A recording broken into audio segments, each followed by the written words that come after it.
Line to the saloon bar, come in live, the producer of the show. That's Sister Susie, I think, who's is in position. Just checking. Line sounds good. Hello? Hello. Oh, there she is. There she is. Seamless. Good. Okay, so the drinks trolley has arrived. Very good. What are you serving tonight? Excellent. Well, I was going to go with a spagliato today. What's one of them? It's What's quite that? fun. It's a bit like a Negroni, but instead of gin, you have Prosecco. So Campari, sweet vermouth, and Prosecco. All right, I'll have half a pint. Thank you very much. Thanks. I'm And a from packet of cheese and onion crisps. Okay, top Boring. suggestion. Thank you. Okay, today's confession comes from Nigel.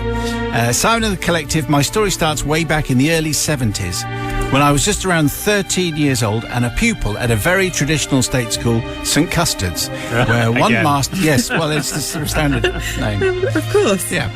One master was known to stroll around in old-style gowns, now rarely seen outside of university degree ceremonies and Harry Potter.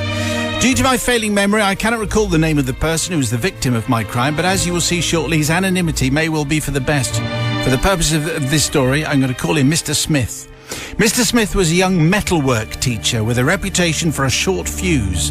On reflection, probably because we were all prone to a rather less than sensible attitude to the various hazards present in his workshop. What with brazing torches, presses and bandsaws in easy reach. Wow. We just thought he was bad-tempered. Anyway, that particular year, Mr. Smith was asked to organise and take charge of the annual excursion for our year group and chose a coach trip to the East Coast, a popular destination in our neck of the woods. He duly set about planning the day out with military precision, which would begin with a stop at the quaint coastal village of Robin Hood's Bay, a walk along the coastal path to Whitby Abbey, finally some free time in Whitby, famed for its association, of course, with Bram Stoker's Dracula. Well, a day at the seaside on a school day was a real treat, and by the time the day arrived, we were all bursting with excitement, even more so as we disembarked at Robin Hood Bay after a 2-hour coach ride, stuffing our faces with cheap sweets and pop. Robin Hood's Bay... Yeah, exactly. Robin Hood's Bay consists of a steep main street down to the seawall, with the odd seaside shop along the way.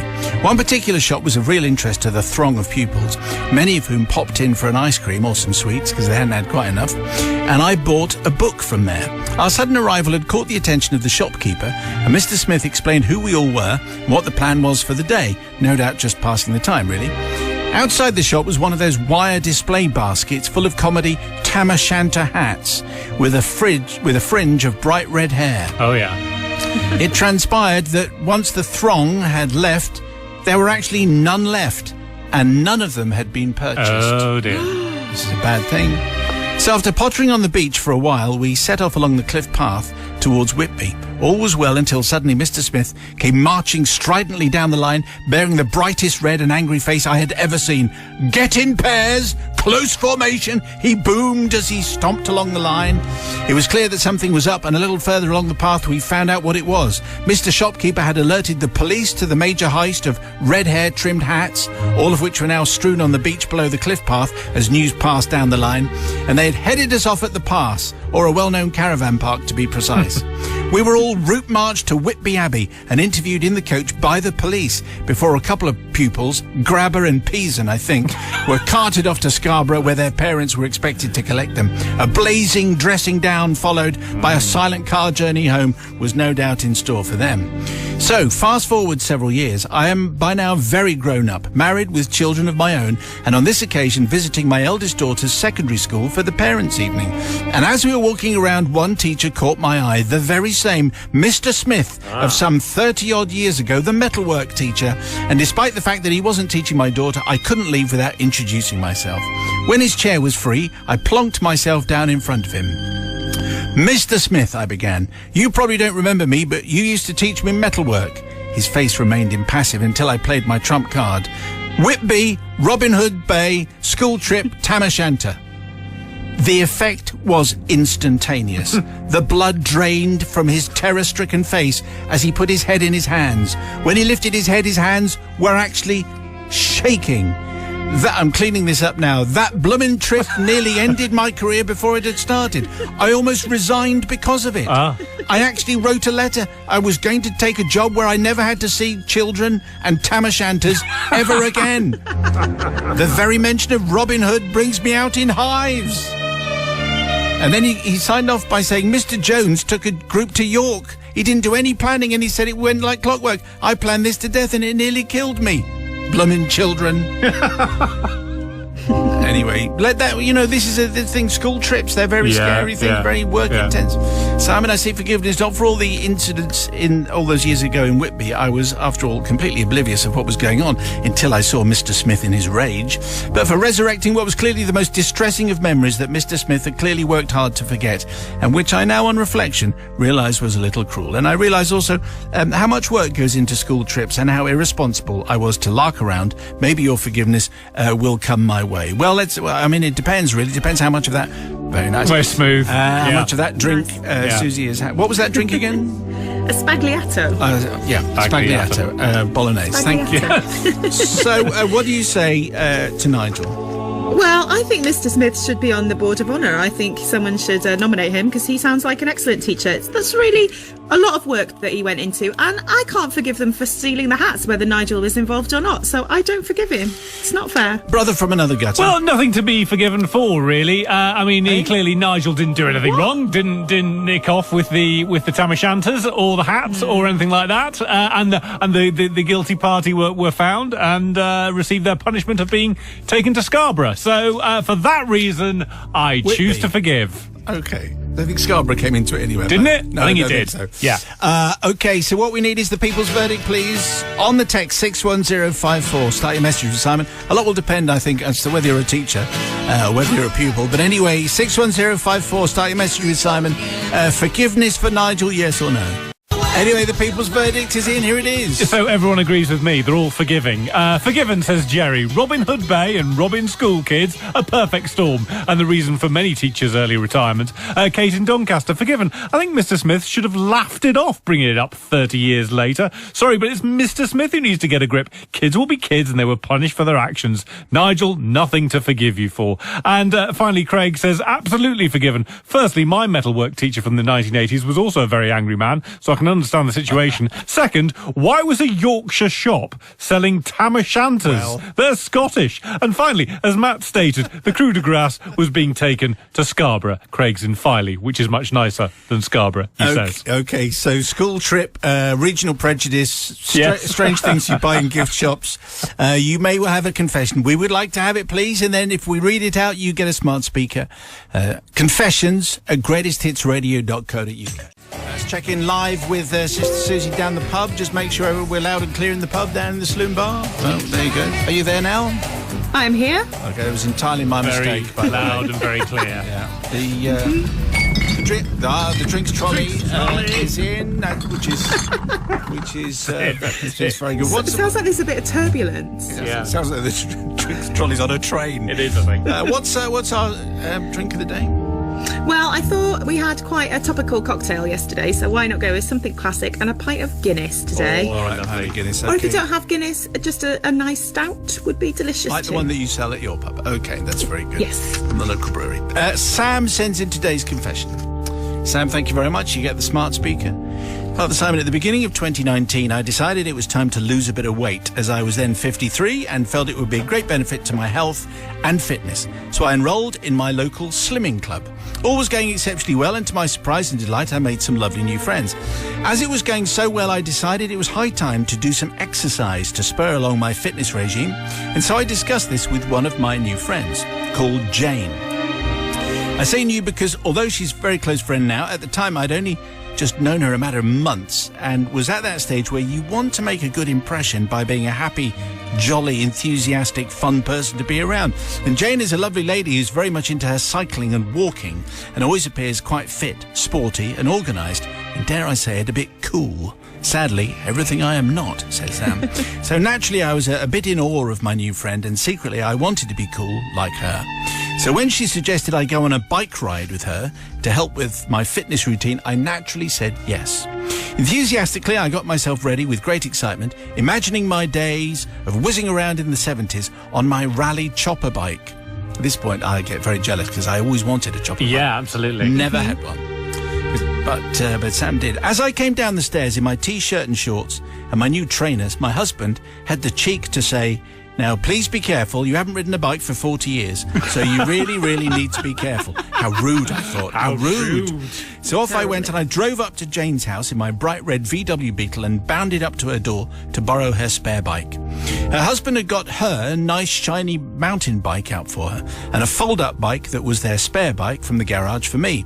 I also borrowed a pink child's cycle helmet from her because I didn't have one of my own. What a picture. Oh, no. So off we set. Jane and her 10-year-old son came along as well. Across the fields we went on a lovely, very hot summer day. The wind was in my hair and the sun was on my face. I felt 13 again. It was lovely for a bit. Yeah. After a few minutes, I started to feel a little discomfort in my buttocks. Oh, lovely. Over the next 20 minutes or so, it got steadily worse. Yeah. And worse. Not wishing to look a total novice, I resisted the urge to give up and go back. "You okay, Sam?" said Jane brightly as we cycled across fields that had bumpy ground everywhere. I'd started feeling less than comfortable. Yes, I'm fine. Resisting the opportunity to say, "Can I go back now?" Well, Jane, being a very kind and intuitive person, sensed that me, and more importantly, my buttocks, there's more buttocks in this confession than any confession ever, were not quite enjoying the ride as much as I had at the beginning expected. Anyway, she kindly suggested that we take the shortcut back along the canal towpath. Okay, I said, still wishing to remain cool. I said, "Yes," enthusiastically, "yes, that would be lovely." So off we went down the canal towpath, me, Jane, and a 10-year-old who was way off in front. No saddle issues at all. Feeling a ray of hope that we were now on the home straight, I felt a little easier for a few minutes, but very soon the saddle burn came back, and so Jane, again sensing my discomfort, suggested we swap bikes. I eagerly took Jane's bike and perched my slightly overweight and by now aching bottom on the new saddle with gratitude. It wasn't until we set off along the towpath I realised that Jane is in fact 3 inches taller than me, and I could only touch the floor with my tiptoes. This is always a very dangerous situation to be in. My bottom was now becoming agonisingly painful, but in an effort to not let on to Jane, I thought if I pedalled faster, the ordeal would be over quicker. Yeah. We'd soon be sitting in Jane's garden drinking tea and my reputation would be safely intact. But as we continued along, I found the momentum of the bike getting faster and faster. Oh my, I thought, if I brake suddenly, I'm going over the handlebars. And I couldn't stop with my feet, so I couldn't touch the floor, and the bike was going faster and faster, and I swerved to avoid a large blackberry bush and stinging nettles to my right, and I started to lose control, and the bike started wobbling, and the path started to look narrower and narrower, and with seconds to spare, I knew it was too late. And then into the canal went Jane's shiny pink mountain bike, plunged into the canal, and then I went in seconds afterwards, leaving nothing visible to Jane and her traumatised son but the back wheel of Jane's bike. A big Vicar of Dibley style splash, and the soles of my new red trainers sticking out of the water. Oh dear. I re-emerged shortly after, covered in mud and spitting out stuff I'd swallowed, because we all know canals are full of fresh everything. I was in a state of shock, but laughing so hard I could hardly move. To my overwhelming relief, the cool water delivered a considerable soothing off effect on my poor aching behind. Oh, good. With a look of horror, Jane fished out her new friend, together with what remained of her bike, and we then both fell about laughing on the towpath, and I was instantly renamed Bridget Jones, whilst the son was open-mouthed and stunned by what he'd just witnessed. We then walked the rest of the way back, giggling quietly in shocked disbelief, back to Jane's house, where she lent me a towel to sit on in my car as I drove home, the drive of shame. I need forgiveness, Father Simon, not to Jane, whose bike went into the Bulkington Canal, or even from her son, who went straight home and straight-faced told Jane's stunned husband, "Sam went in the canal, Dad." Never mind.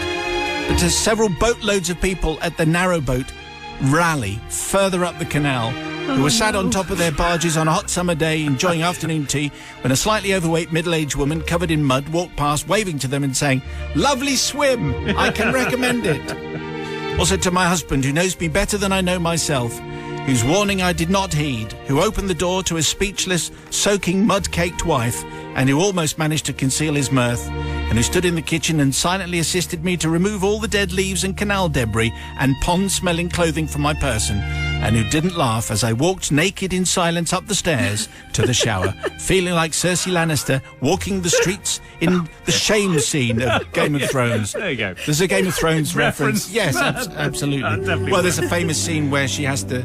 Because... cycle into a canal, yeah. Yes, that's right. It's a big moment. Big moment with the dragons. Well, today's story then from Sam took a friend's bike into the canal to save her aching buttocks. What do you say, Sister Susie? Oh, Sam. Well, I was going to say we've all been there, but I'm not sure we have. But I feel like you suffered enough, and I will give you forgiveness for that fact alone. Okay, that's going fine. Brother from another gutter. I would like to know why she got landed with the fold-up bike. If you've invited someone to come round and go for a cycle, you give them your bike. You don't leave them with the one with the dodgy saddle. Do you? Absolutely. And it's not every time you get to see someone cycle into the canal, so nothing to forgive. And so many buttocks in this story. Yes, an awful lot of them. Plenty to recommend it, and therefore I forgive. Okay, it's the people's verdict, please. Do you forgive Sam, yes or no? Excuse me. On the text 61054, first word is Simon.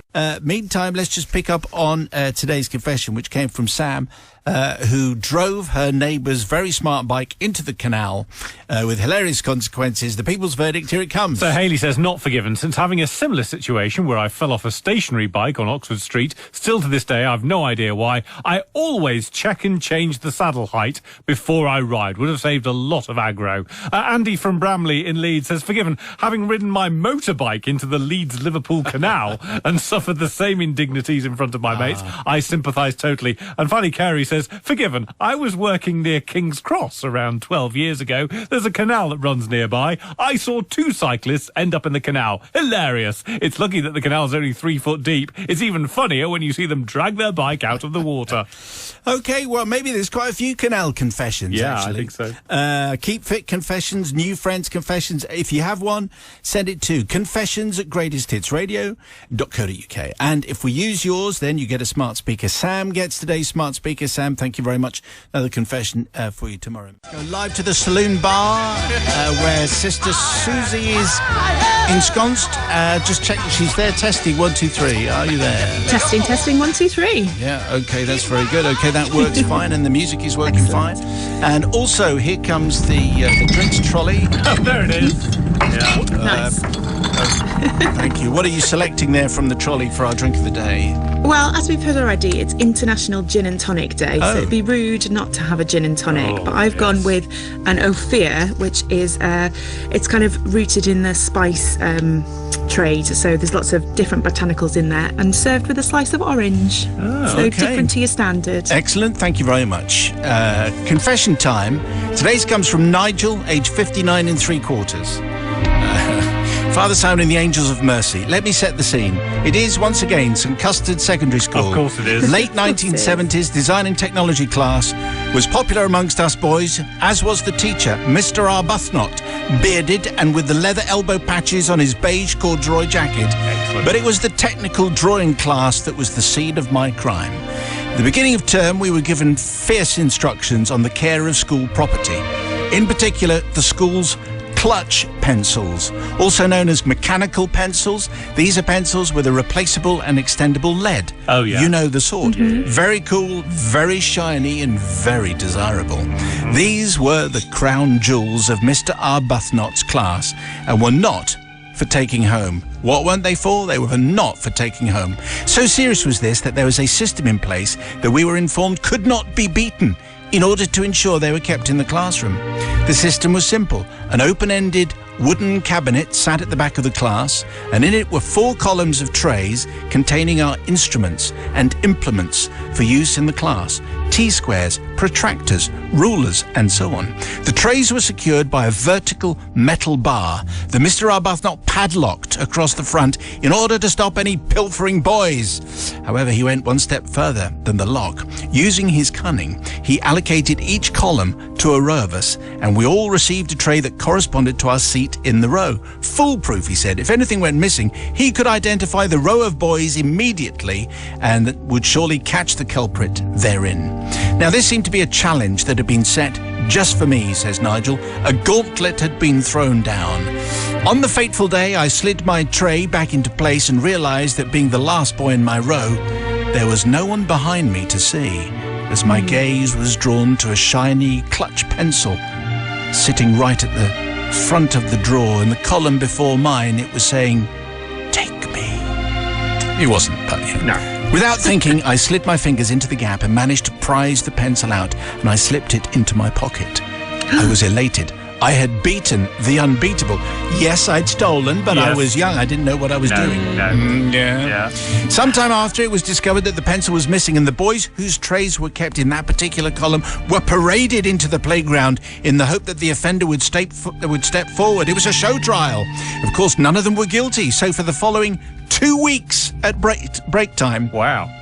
they all stood shivering in all weathers, not willing to take the blame for something that they actually hadn't done. They were big boys, rough boys, and were downright livid boys that someone had managed to garner such a prize as a clutch pencil, throwing accusatory glances at everyone around them, but still no one stepped forward.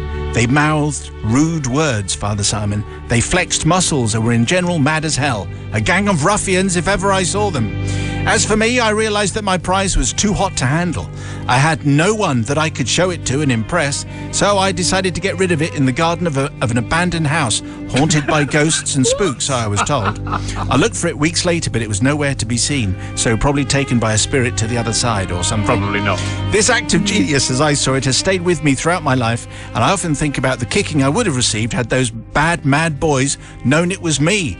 At the time, I was giddy with my sleight of hand and cunning, and once done, I couldn't take it back. So to this day, I still admire those lads for standing firm in their integrity. I realise now, of course, that pilfering is wrong. This is the kind of please let me off. That Mr. Arbuthnot was right to be annoyed, and that there is a thin line between law and order on one side and lawlessness and anarchy and chaos on the other. Property rights are the linchpin of a free society. I read that once. Nice. Anyway, Nigel, aged 59 3/4, falls at the feet of Sister Susie, first of all. Well, Nigel, I'm shaking my head because it is essentially theft, and you shouldn't do it, and you shouldn't have done it, and then you made it worse by just throwing it in someone's garden. So no thank you, I don't forgive you. You stole it, you shouldn't have. It was a haunted house too. Brother from another guy. I mean, I've got an idea, Mr. Arbuthnot. Here's a system. Why not just hand out the pencils and at the end of the class, take the pencils back? And that way, you'll always have the right number of pencils instead of this ridiculous system involving padlocks and wooden sleeves and all the rest of it. I think I'm going to forgive on this because, you know, at the end he offered the pencil up to the spirits or whatever in the haunted house, So and okay. yes, details were sketchy at best, and a nice little line about property rights as well. So yes, definitely forgiven. Okay, so it's the people's verdict. Please, do you forgive Nigel? Yes or no? The people's verdict on the text 61054. First word is Simon. Forgiven or not forgiven? It's a split verdict in the studio. It's entirely down to you. 61054. Start your message with Simon. But what people are asking is what they're getting in touch with now. They're calling the studio. They're calling into reception. They're knocking on the front door, wanting to know whether Nigel, aged 59 3/4, got any kind of forgiveness or any kind of justice after his disastrous design and technology theft of the clutch pencil. The people's verdict is in. Here it comes. So Verity says not forgiven. I've got one word for Nigel: selfish. If he can't have it, no one can. Bad attitude. But George says forgiven. I agree with Matt. The system to store the pencil seemed over the top when he could have just done the work himself by counting out and then counting them back in again. And Kay from North Devon says not forgiven. I'm a teacher and there's nothing more annoying than resources going missing. However, I do what Matt suggested, take in all the resources at the end, and I don't let them go home or go to break until everything's back with me. It definitely works. If you want your verdict read out, if you include the phrase I agree with Matt, then it's almost certainly, whether you do or not, it's probably going to get on. So thank you to Nigel. He gets the smart speaker. If you fancy one, send us a confession. Maybe it's a school-based confession. Maybe it's a teacher-based confession. Maybe you did something, you shouldn't have, and regret it now, and Yes. you see the error of your ways. Maybe you left something in a haunted house. Right. In a bizarre twist. Send it to confessions@greatesthitsradio.co.uk. This is our David Jacobs drinks trolley. What is our drink of the day, please, which we've taken? I think a nice cold lager would be delicious. Which cold lager? Well, I quite like a Budvar, so not Budweiser. The one in the bottle. A Czech, That's nice. Czech Yeah, it is. lager Budvar. That's our drink of the day. Thank you very much indeed. Always drink responsibly. Obviously. Today's confession, which feels quite timely actually, comes from Basil FT. Thank you, Basil FT. Father Simon and the Sometimes Forgiving Collective. This is our third visit to this establishment this week. My story goes back to nearly 50 years, to the early days of autumn 1973. I was a sixth form pupil at St Custard School. Obviously. And can I just say, basically, people always tell us the name of the school, so I always change it. Of course. In case everyone's thinking, what is this Yes. place? And can I send my kids there? And making the leap from lower sixth to upper sixth. Ask your parents. An important time for our year, as we were to become the big boys of the school. As part of our transition to the senior year, there came certain decisions and certain new responsibilities. One of the most important events, maybe the most important, was the election of the new head boy of the school. The election process was, let us say, somewhat low-tech. Simple rules in those days. Are you listening? 1922 committee. That's me adding that in. Right. Simple rules in those days. Over a period of a day and a bit vague, a box would be placed in the deputy headmaster's study. All members of our year were instructed to place their vote on a piece of paper in the box. You've got a day and a bit. Off you go. Now, this position was far from a symbolic one, this idea of the head boy. The head boy, the elected individual, was co-opted onto a group of powerful individuals comprising school governors and teachers. One of the responsibilities of this group was the allocation of funds for school spending. An important role. The election was the main topic of interest and chatter for quite a while. What became clear was that we were, it would seem, looking at a two-horse race. This does sound... Oh dear. Leading candidate A, let us call him Grabber, was favoured by what one might call the less academic faction. Leading candidate B, let us call him Peason, was favoured by the, I'm being kind here, academic body of pupils. Okay, yeah. Previous head boys were not allowed to stand on the grounds that 1, they'd left, and 2, we'd look stupid. The selection was, to many of us, critical. We were talking new sports equipment and money for days out against new library books and lab testing equipment. Oh, wow. In addition, other topics such as permissible school uniform, length of hair, and so on. These were all decided with involvement from the new head boy. This was an important office. Finally, after a week of pre-election fever, the time for the voting arrived. The deputy headmaster was a feared individual and should remain nameless. He did, however, have a nickname, which was Porky. More of this in a moment. After voting had been open for a while, I and a fellow conspirator, let's call him John, were beside ourselves, wondering how the voting was going. Our guy had to win, surely. Field trips, museum trips, new cricket gear were all tantalizingly close. Was there anything we could do to steer the result towards our chosen candidate? Well, the deputy head was in his office all the time, except one significant time during lunchtime. The aforementioned nickname now comes into play. Porky enjoyed a good lunch. Come lunchtime, and Porky's office was predictably empty. Employing the one of us do the dirty deed, the other one do the lockout approach. I've never heard of that. Anyway, we decided to check the voting so far. It was not good news. It seemed like the voting was favouring the academics. New library books and lab testing equipment beckoned. What could we do? It was still lunchtime and Porky would still be on his seconds or maybe thirds. So we retreated and found some paper and a pen. We created a number of false votes. 20 or 30 might do it. A variety of handwriting styles were attempted. Back to Porky's office, where our dodgy votes were duly stuffed in the box. Later in the day, the votes were counted. The actual number of votes were not announced. It was announced, however, a very close contest. And then, to our delight, it was pronounced that our man Grabber had won and was duly elected the new head boy. Peason had lost. Ha ha. We cannot know for certain, but almost certainly our surreptitious involvement had swung the result in our favour. I realise now that rigging an election is not to be encouraged. No one should ever get involved in this kind of activity. No. Because it would bring the country and our school into disrepute. It would. Father Simon, I seek forgiveness, not from our deputy head, but from the innocent Peason, who perhaps should have been elected head boy, but never was, much to his doubtless great discussions and much disappointment. Basil FT, thank you very much indeed for that. It's a shocking story. The Electoral Reform Society will be in touch. They've rigged an election, Sister Susie. Yeah, they really have, Basil. And, you say Peason should have been selected. Well, I think it should have 100% definitely should have been selected. If you put 30 votes in for the other person and it was a close call, I definitely think Peason should have been head boy. And it's just cheating, really, isn't it? So I just can't forgive you. No. Peason might be a broken man still because he lost that election.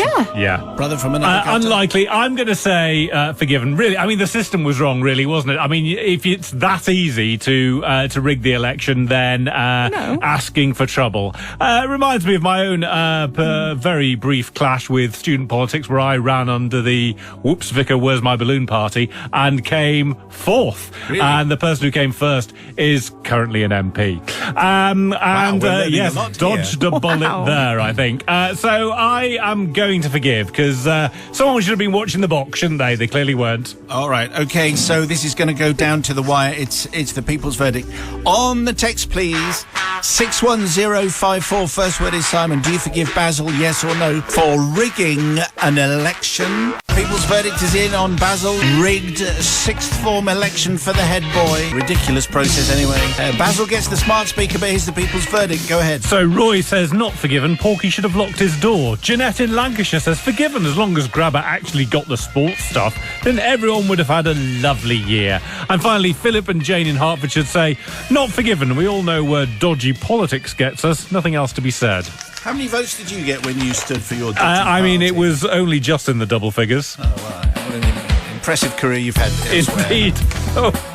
Okay, your confession, please. You get a smart speaker if we use it. Send it to confessions@greatesthitsradio.co.uk.